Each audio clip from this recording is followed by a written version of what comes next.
Okay, so we are going to be working on the startup cost of your business, and this is a really neat template because it automatically does the calculations for you.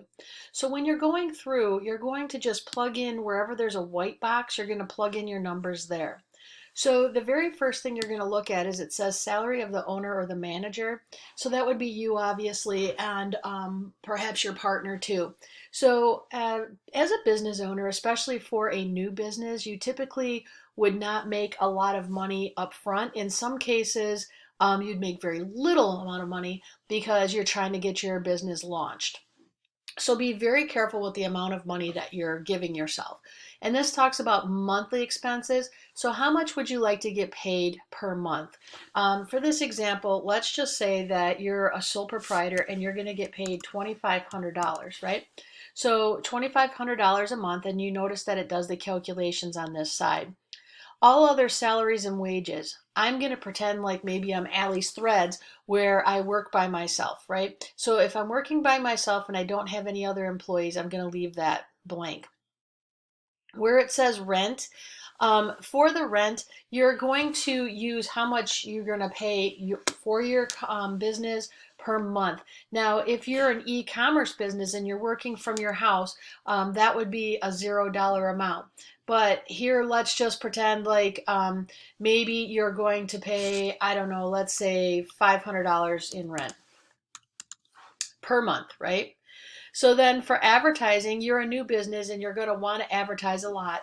Please remain from using television ads because they're very costly. I know that we would be using social media because you can use social media for free.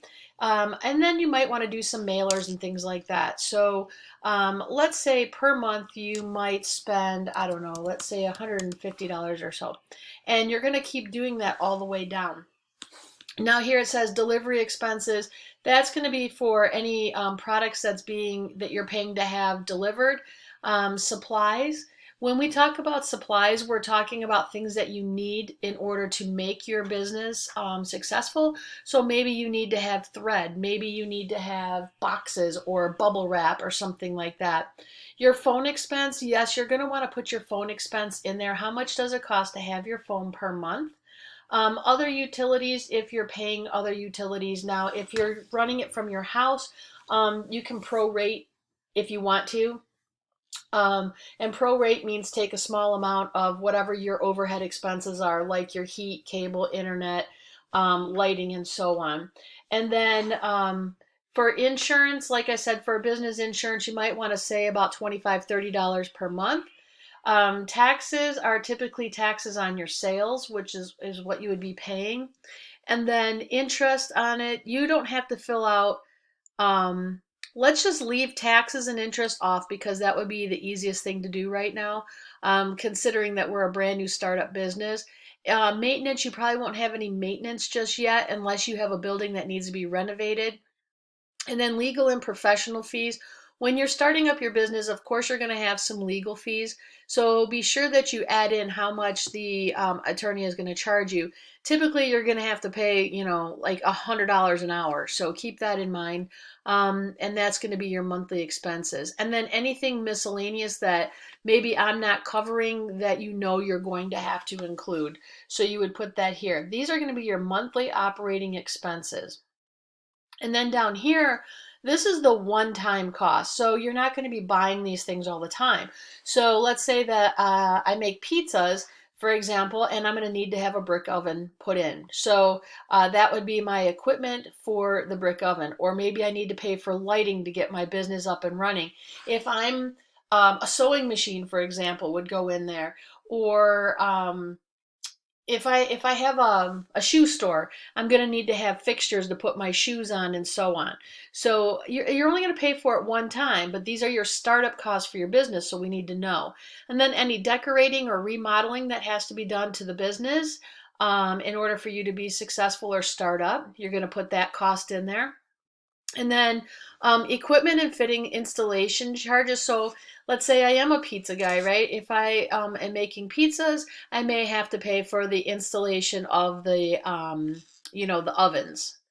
And then starting inventory. Think about how much inventory you're going to bring into your store to start. So, like the subscription boxes, you might want to have a bunch of crystals and a bunch of I don't know, oils and things like that already on hand so that you can start to pack those things up and send them out when your orders come in, and you're going to need boxes and bubble wraps and so on.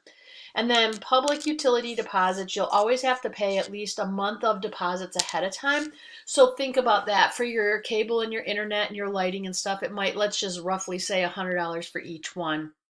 And then your one-time cost to start up for legal and professional fees. So if you're in a partnership, again, $100 an hour for them to draft up your business documents for you.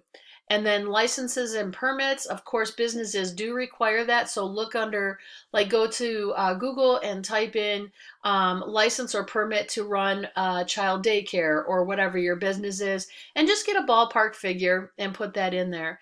And then your grand opening, advertising, and promotional strategies, however much you want to spend for that to open. Now, in some cases, like let's say I'm selling unique shoes, for example. Maybe I want to try to get maybe U of M rookie that just got drafted into the NFL to come and do a signing. I actually did that for Southgate Anderson when I was working in the school store, and I did a grand opening for Converse, and we had the rookies come in and do some signings. So just think about that. Or somebody I know is selling baseball cards or something like that. Maybe you could have somebody come and sign. And then any cash that you need on hand or anything else. When you're all finished, it's going to total these up here on the bottom. So what you're going to want to do is you're just going to want to highlight the whole thing so that you can actually save this. And then when you go to paste it into your business plan template, you're going to paste it as an image, okay? So just copy everything in there, save it, and then you'll be able to paste it in as an image. All right, so that's how you're going to do your startup cost. All right, so all you have to do is fill in the white columns here. These are for your monthly operating expenses, and then down here, this is your one-time cost. You're just going to fill those in and let the calculator here do the math for you.